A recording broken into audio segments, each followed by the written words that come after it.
Perjalanan waktu antara mitos, paradoks, dan realitas ilmiah. Bayangkan jika kamu bisa kembali ke masa lalu dan memperbaiki kesalahan yang paling kamu sesali. Atau mungkin melompat ke masa depan untuk melihat bagaimana dunia berubah, teknologi berkembang, dan kehidupan manusia berevolusi. Konsep perjalanan waktu tidak lagi sekadar wacana fiksi ilmiah. Ia telah menjadi bahan diskusi serius di kalangan ilmuwan, filsuf, dan penggemar sains. Namun, apakah perjalanan waktu hanya khayalan belaka, ataukah ada landasan ilmiah yang membuatnya mungkin? Apa itu perjalanan waktu? Secara sederhana, perjalanan waktu mengacu pada pergerakan seseorang atau objek dari satu titik waktu ke titik waktu lainnya, baik ke masa lalu maupun ke masa depan, dengan cara yang tidak sejalan dengan arus waktu biasa. Dalam kehidupan sehari-hari, kita semua secara alami bergerak ke masa depan, detik demi detik.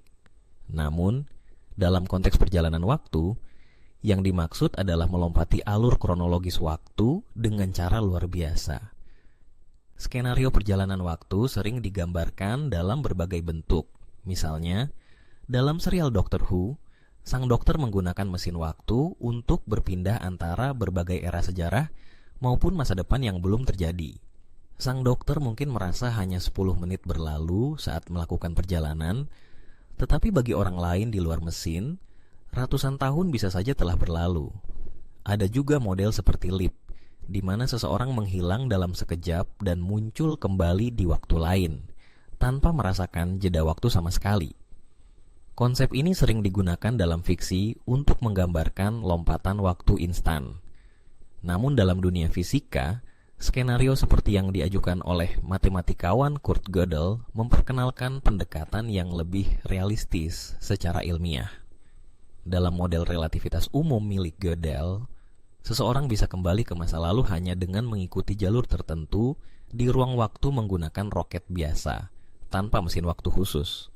Ini dimungkinkan karena struktur ruang waktu yang sangat melengkung memungkinkan terjadinya lintasan tertutup bertipe waktu, closed time-like curves, yakni lintasan ruang waktu yang kembali ke titik awalnya. Tidur panjang bukan perjalanan waktu sementara itu. Beberapa skenario yang tampaknya mirip dengan perjalanan waktu justru tidak dianggap sebagai perjalanan waktu sejati. Contohnya, jika seseorang tertidur selama 12 jam, ia memang merasa seolah-olah kakak tabatas olah. Waktu berlalu begitu cepat. Begitu pula dengan pasien koma bertahun-tahun atau orang yang dibekukan secara kriogenik selama ratusan tahun. Dari sudut pandang mereka, waktu nyaris tidak terasa. Namun, ini semua tidak memenuhi syarat sebagai perjalanan waktu karena tidak ada perbedaan signifikan antara waktu pribadi dan waktu eksternal. Tidak ada lompatan aktif antar dimensi waktu. Mereka hanya mengalami waktu dengan kesadaran yang terhenti, bukan benar-benar melintasi waktu. Definisi ilmiah. Perjalanan waktu filsuf David Lewis memberikan definisi formal yang paling banyak diterima dalam literatur. Perjalanan waktu terjadi ketika ada perbedaan antara waktu pribadi yang diukur oleh jam tangan penjelajah waktu dan waktu eksternal yang dicatat oleh dunia luar. Sebagai contoh, jika seseorang hanya merasa 1 jam berlalu, tetapi dunia luar telah melompati 100 tahun, maka ini adalah perjalanan waktu. Ini menciptakan ketimpangan waktu antara pengalaman subjektif dan alur waktu objektif. Namun, definisi ini tidak mencakup semua kasus. Dalam model ruang waktu melengkung seperti yang diajukan oleh Gödel, perbedaan antara waktu pribadi dan waktu eksternal menjadi tidak relevan karena struktur ruang waktu itu sendiri tidak lagi linier. Alternatif definisi yang diajukan oleh para fisikawan seperti Arrhenius dan Schmeling adalah melalui keberadaan CTC, jalur tertutup dalam ruang waktu di mana seseorang bisa kembali ke titik awal dalam dimensi waktu. Paradoks kakek. Masalah logika klasik, salah satu tantangan terbesar terhadap kemungkinan perjalanan waktu adalah paradoks kakek. Dalam versi paling sederhana, bayangkan kamu kembali ke masa lalu dan membunuh kakekmu sebelum ia menikah. maka orang tuamu tidak akan pernah lahir dan kamu pun tidak akan pernah ada. Yang berarti kamu tidak akan pernah bisa kembali ke masa lalu untuk membunuh kakekmu. Ini menciptakan kontradiksi logis. Namun, para filsuf seperti David Lewis menyarankan bahwa penjelajah waktu tidak bisa mengubah masa lalu.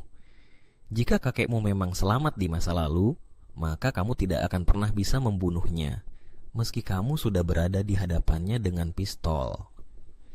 Bukan karena ada kekuatan magis yang mencegahmu, tetapi karena peristiwa itu tidak pernah terjadi, maka tidak mungkin kamu bisa melakukannya. Barangkali pistolmu akan macet, atau kamu tergelincir sebelum menarik pelatuk. Akan selalu ada kejadian biasa yang secara kebetulan menggagalkan tindakanmu. Namun, hal ini menimbulkan masalah baru. Mengapa semua upaya untuk mengubah masa lalu selalu gagal? Apakah ini hanya kebetulan, atau ada hukum alam yang tak terlihat bekerja di balik layar?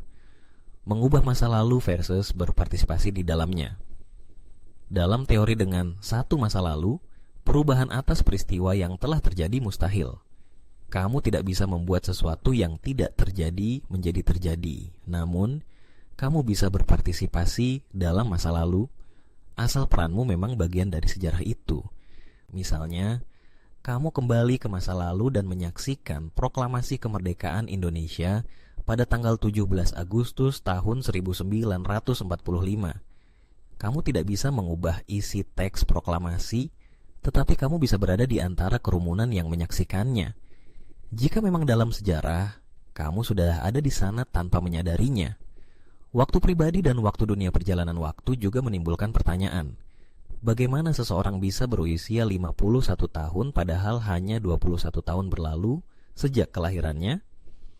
Jawabannya terletak pada dua konsep. Waktu pribadi yang dialami oleh individu dan waktu eksternal yang dicatat oleh alam semesta.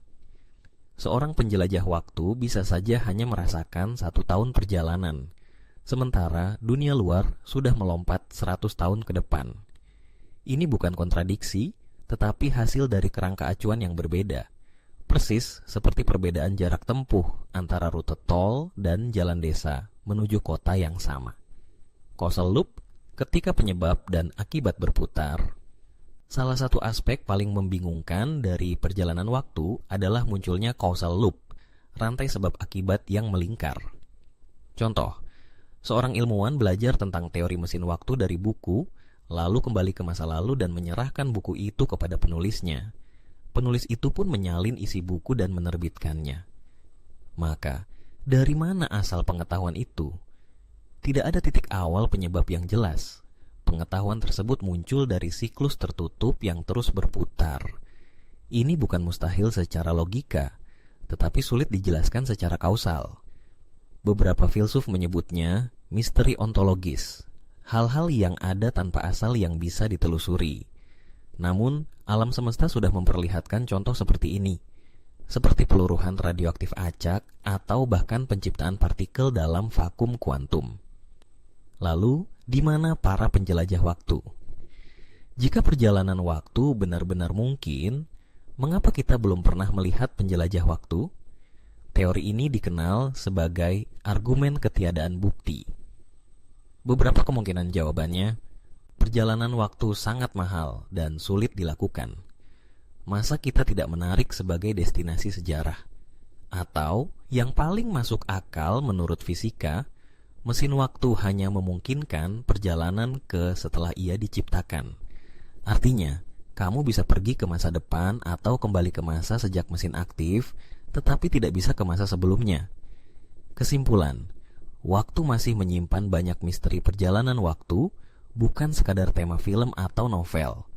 Ia adalah cerminan dari rasa ingin tahu manusia akan realitas terdalam tentang waktu, sebab akibat, dan eksistensi. Meskipun hingga hari ini teknologi belum memungkinkan kita melompat antar zaman, konsep ini terus memicu diskusi filosofis dan eksperimen ilmiah. Apakah suatu hari nanti kita akan benar-benar bisa berjalan ke masa lalu atau menyapa keturunan kita di masa depan? Mungkin, atau mungkin tidak. Namun satu hal pasti, dalam menyelami ide tentang perjalanan waktu, kita sedang menggali rahasia terdalam dari keberadaan kita sendiri.